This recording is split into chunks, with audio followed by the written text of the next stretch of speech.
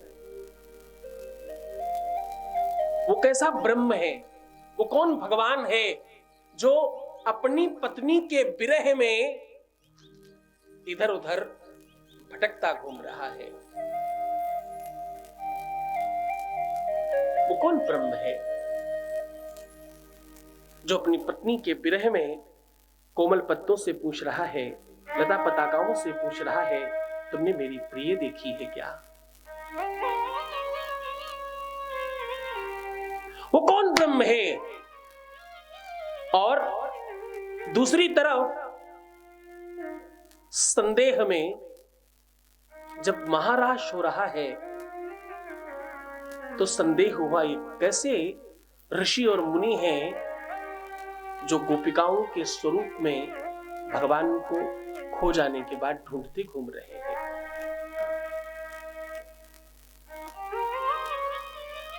क्योंकि लाली मेरे यार की,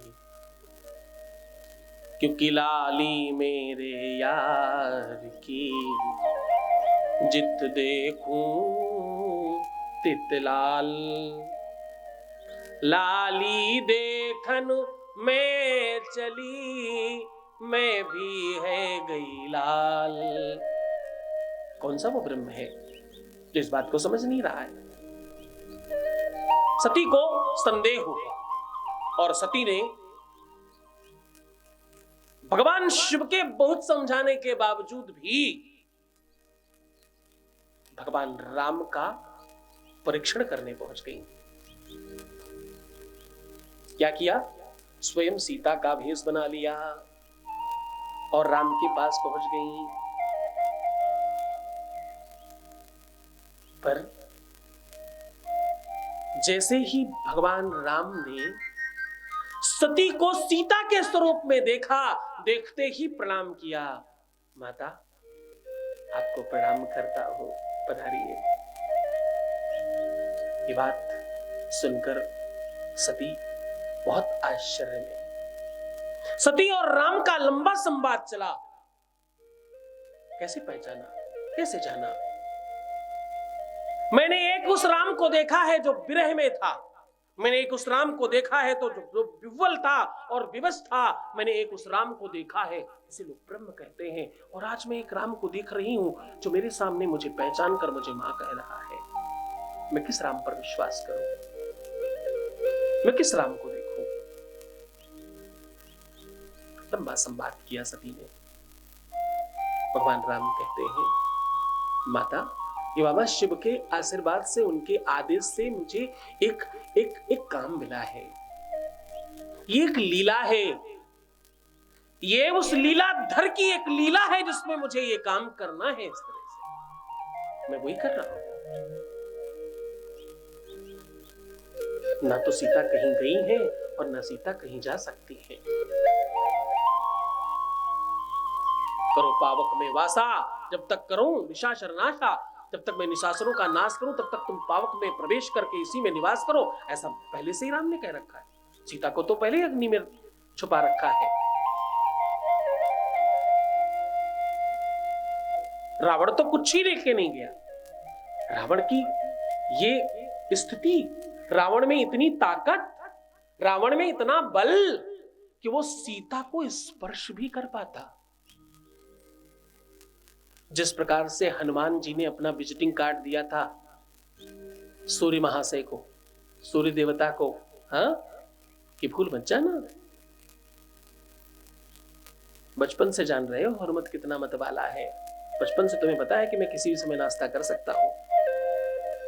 वैसे ही अगर सीता ने विजिटिंग कार्ड भी दे दिया होता ना, तो रावण उसी दिन हार मानकर चरणों में लेट जाता कि भैया, वो धनुष उठाने तुम भी आए थे, जिसे खेल खेल में हमने उठा के साइड में रख दिया था, हिला भी नहीं पाए थे तुम। सीता अकेली ही पर्याप्त थी रावण का सर्वविनाश करने के लिए। सीता ने बचपन में ही जिस धनुष को सहजावस्था में उठाकर रख दिया था, उसे रावण हिला भी नहीं पाया था। वही सीता है ये, भूल मत जाना। ये वही सीता है जिनमें बल है राम का, और राम में जिनका बल है वो सीता है। भूल मत जाना, ये वही सीता है जिन्होंने धरती की कोख फाड़ कर बाहर आई थी।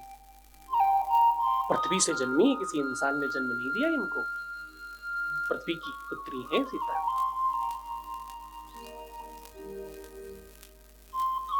इनके एक आदेश पर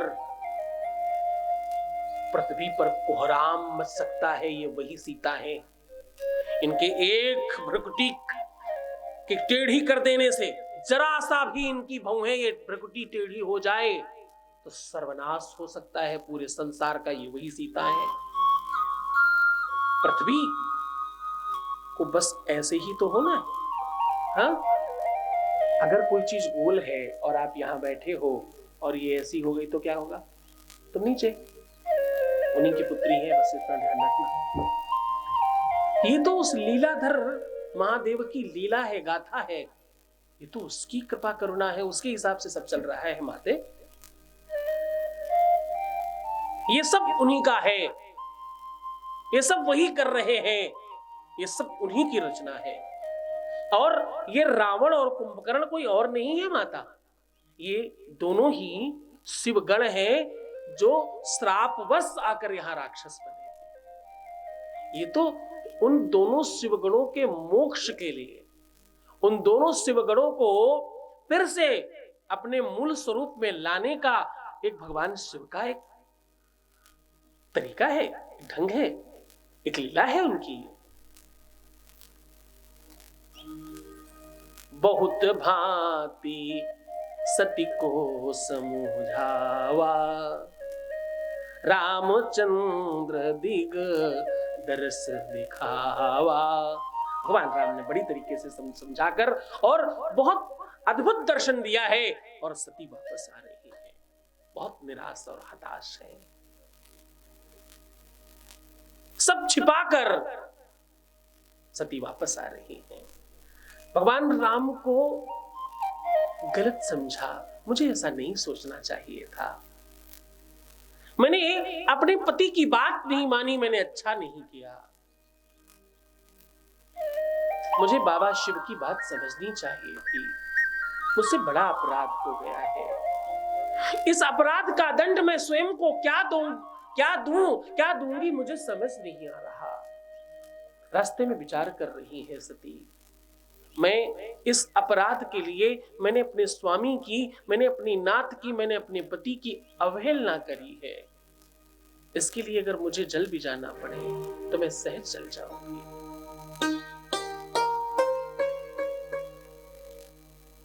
और श्री महापुराण कहती है,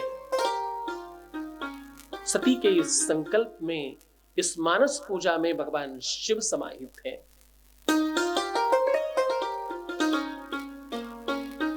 सती ने मध्य में ही भगवान शिव की पूजा की है और मानस पूजा करी।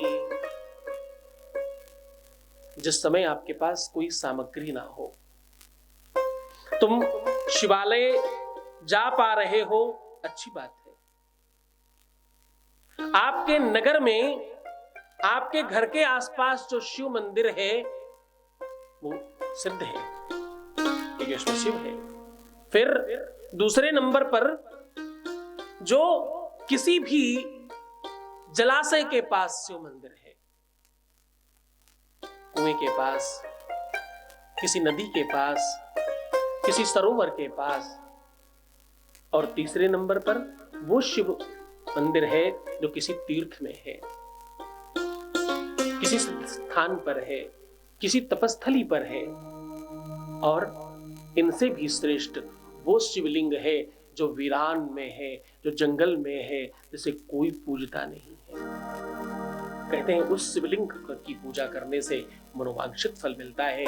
आज सती ने जंगल में एक वीरान शिवलिंग की पूजा की। आपके पास जब कोई साधन ना हो, जब कोई सामग्री ना हो, जब शिव मंदिर ना मिले, जब कोई चीज तुम्हें ना मिल रही हो और तुम्हें भगवान शिव की पूजा करनी हो, तो भगवान शिव की पूजा के लिए मानस स्तोत्र का पाठ करना चाहिए। शिव मानस पूजा स्तोत्रम। ओम, ये मुद्रा है, शिव मुद्रा कहते हैं इसे। अपना हाथ एक सीधा रखिए और उसके ऊपर ऐसे रख लीजिए। ये अर्घा हो गया और ये शिवलिंग हो गई, और इसे हृदय के पास रख लीजिए। ओम रत्नै कल्पितमाशनं हिमजलै स्नानं च दीप्याम्बरं नानारत्नविभूषितं मृगमदा मोदाङ्कितं चन्दनं जाति चम्पकबिल्बपत्ररचितं पुष्पं च धूपं तथा दीपं देवदया निधे पशुपते हृत्कल्पितां गृहतां सौवर्णे नवरत्नखण्डरचिते पात्रे घृतं पायसं भक्षं पञ्चविधं पयोदधियुतं रम्भाफलं पानकं शाकानां युतं जलं रुचिकरं कर्पूरखण्डोज्ज्वलं ताम्बूलं मनसा मया विरचितं भक्तिप्रभो श्रीकुरु छत्रं चामरयोर्युगं व्यजनकं च आदर्शकं निर्मलं वीणा भेरी मृदङ्गकाहलकला गीतं च नृत्यं तथा साष्टाङ्गं प्रणतिस्तुतिर्बहुविधा वरे तत्समस्तं मया संकल्पेन समर्पितं तव विभो पूजा गृहाणा प्रभो छत्रं चामरयोरिगं व्यजनकं च आदर्शकं निर्मलं वीणाभेमृदङ्गकाहलकला गीतं च नृत्यं तथा साष्टाङ्गं प्रणतिस्तुतिर्बहुविधा हरे तत्समस्तं मया संकल्पेन समर्पितं तव विभो पूजा गृहाणा प्रभो आत्मा त्वं गिरजामति सहचरा प्राणः शरीरं गृहं पूजा ते विषयोपभोगरचना निद्रा समाधिस्थितिः संचारा प्रदयो प्रदक्षिण विधि स्तोत्राणि सर्वागिरो यद् यद् कर्म करोमि तत्तदखिलं शम्भोस्तवाराधनम्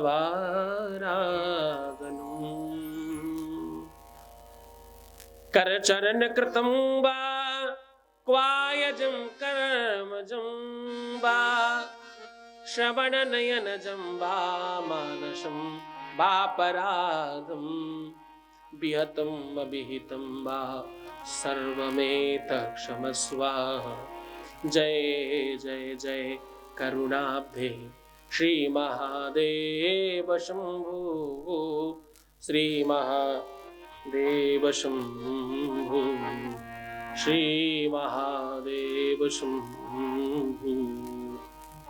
स्तोत्र का पाठ करने से आपकी संपूर्ण पूजा हो जाती है। शिव पूजन के लिए आपको ना तो स्नान की जरूरत है, ना तो बहुत नवीन वस्त्रों की आवश्यकता है, ना तो बहुत ज्यादा सिद्ध होने की जरूरत है। आपको सिर्फ और शिव योगी होने की जरूरत है, शिव भक्त होने की जरूरत है, शिव कथा में अनुरागी होने की आवश्यकता है। शिव महापुराण के प्रति आपका प्रेम होना आवश्यक है। पूरे मन से, पूरी श्रद्धा से, पूरे विश्वास के साथ शिव महापुराण सुनने वाले, शिव पूजन करने वाले, शिव में अनुराग रखने वाले लोगों के जीवन में अभिलषित मनोकामनाओं की सिद्धि होती है। आप सब धर्मानुरागी हैं, धर्मलोलुप हैं और धर्मनिष्ठ हैं। इसीलिए बहुत मनोयोग से, बड़ी श्रद्धा से, बहुत विश्वास के साथ जो महापुराण सुन रहे हैं, जो लोग भी इस कथा को ऑनलाइन सुन रहे हैं, उन सबका मनोरथ सिद्ध हो और उनकी हर मनोकामनाएं पूर्ण हो, उनके मन में शांति और जीवन में थोड़ा सुकून और सुख बढ़े, ऐसी भगवान शिव से प्रार्थना करता हूँ। आप सब बहुत आनंदित हो, भगवान शिव की कृपा आप सब पर हो, आपके हर मनोरथ की सिद्धि हो। जो भी इस कथा को निरंतर मास पर्यंत सुनता है, उस व्यक्ति के जीवन में कोई भी संकल्प अधूरा नहीं रहता। कोई संकल्प लेकर एक बार पूरी मास से महापुराण सुनिए, फिर इसका आनंद देखिएगा। आप सब बहुत मनोयोग से, बड़ी श्रद्धा से सुन रहे हैं। आप सबका बहुत धन्यवाद। भगवान शिव आपके जीवन को श्रेष्ठ करें। ओम नमः शिवाय, ओम नमः शिवाय, ओम नमः शिवाय। बोलो शंकर भगवान की, धर्म की, अधर्म का, प्राणियों में विश्व का, गौ माता की, सत्य सनातन धर्म की, आज के आनंद की, अपने अपने माता पिता की, गुरुदेव भगवान की। हर हर हर महादेव, हर हर हर महादेव, हर हर हर महादेव। आरती उतारूं शिव शंभु, आरती उतारूं शिव शंभु, मेरी भी तो स्वीकार करो, आरती तो स्वीकार करो। आरती उतारूं शिव शंभु, आरती उतारूं शिव शंभु, मेरी भी तो स्वीकार करो, मेरी भी तो स्वीकार करो। सेवा में तेरे दास रहूं, सेवा में तेरे दास रहूं। बाबा पूजा मेरी स्वीकार करो, पूजा मेरी स्वीकार करो, पूजा मेरी स्वीकार करो, पूजा मेरी स्वीकार करो। ना फूल पति है पास मेरे, नहीं दीपक बाती हाथ मेरे। ना फूल पति है पास मेरे, नहीं दीपक बाती हाथ मेरे। ना फूल पति है पास मेरे, नहीं दीपक बाती हाथ मेरे। ना फूल पति है पास मेरे, ना दीपक बाती हाथ मेरे। दोनों हाथों से नमन मेरा, दोनों हाथों से नमन मेरा। बाबा मेरे स्वीकार करो, दोनों हाथों से नमन मेरा। बाबा मेरे स्वीकार करो। आरती उतारूं शिव शंभु, मेरी भी तो स्वीकार करो। आरती उतारूं शिव शंभु, मेरी भी तो स्वीकार करो। आरती उतारूं शिव शंभु, मेरी भी तो स्वीकार करो। आरती उतारूं शिव शंभु, मेरी भी तो स्वीकार करो। आरती उतारूं शिव शंभु, मेरी भी तो स्वीकार करो। आरती उतारूं शिव शंभु, मेरी भी तो स्वीकार करो। आरती उतारूं शिव शंभु, मेरी भी तो स्वीकार करो। मेरी भी तो स्वीकार करो, मेरी भी तो स्वीकार करो। ओम नमः शिवाय, ओम नमः शिवाय, ओम नमः शिवाय।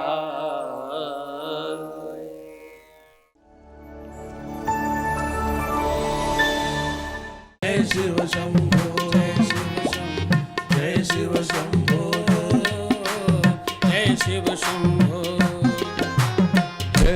शंभो जय शिव शंभो। राजस्थान की पावन धरा जयपुर में बाबा शिव की महिमा और दिव्य दरबार शक्तियों का आह्वान हो रहा है।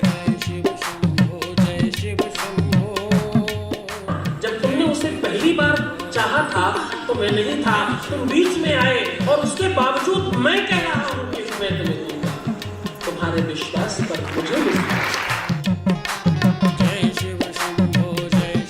आप दिनांक 27, 28 और 29 सितंबर को सादर आमंत्रित हैं। स्थान है दीप स्मृति ऑडिटोरियम, शिप्रा पथ, मानसरोवर, जयपुर, राजस्थान। संपर्क करें। नंबर है 9936601255, 9936601255। श्री सद्गुरुनाथ जी महाराज के प्रकल्पों में सबसे महत्वपूर्ण है आध्यात्मिक शिव नगरी की स्थापना एवं बाबा शिव की महिमा कथा एवं गौ सेवा, वृद्धा आश्रम, शिशु बाल विकास, अन्न क्षेत्र, भोजन वितरण, गरीब कन्याओं का विवाह, निर्धनों को रोजगार की व्यवस्था के साथ साथ हॉस्पिटल, योग्य क्षेत्र, आयुर्वेद धाम, ध्यान भवन, सत्संग भवन, सेवा धाम, विश्रामालय, वेद विद्यालय एवं संग्रहालय, अनुसंधान भवन, रिसर्च सेंटर, ग्रंथालय और 27 नक्षत्रों के वृक्ष, भव्य प्रेमेश्वर महादेव की प्रतिमा, शिव परिवार मंदिर का भी निर्माण किया गया है। आपका संस्थान पूर्ण प्राकृतिक वातावरण, हरियाली और शांत प्रदायक क्षेत्र में स्थित है। यहाँ हजारों लोगों को भगवान शिव की भक्ति से जोड़ने के साथ साथ सतमार्ग पर चलना भी सिखाया जाता है। यहाँ वेद, वेदांग, पुराण, शास्त्र, ज्योतिष, आयुर्वेद इत्यादि पर रिसर्च के साथ साथ शिक्षा का भी प्रबंध है। यहाँ रहने का अनुभव वैसा ही है जैसे शिव भक्त रहना चाहते हैं। आप इन प्रकल्पों से जुड़ने के लिए, दान के लिए संपर्क करें 9936601255। अधिक जानकारी के लिए 8447832114।